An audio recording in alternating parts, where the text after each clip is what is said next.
50-Meter-Lauf der Schülerinnen B11.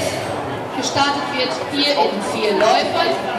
Im ersten Lauf startet auf der Bahn 1 Amira Fakiri, TuS Hamburg-Neumühl. Auf der 2 Alina Ahrens, LC Borken. Nebenmann auf der 3 Sarah Kottnick vom Recklinghäuser LC.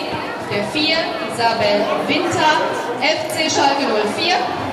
Nebenmann auf der 5 Franziska Koch vom Recklinghäuser LC. Der 6 Friederike Max, Schalke 04.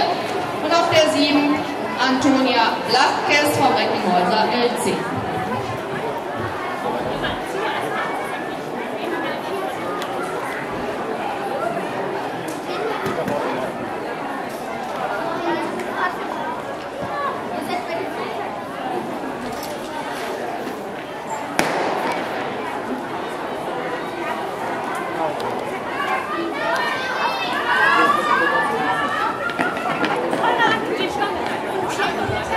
Im zweiten Lauf startet auf der 1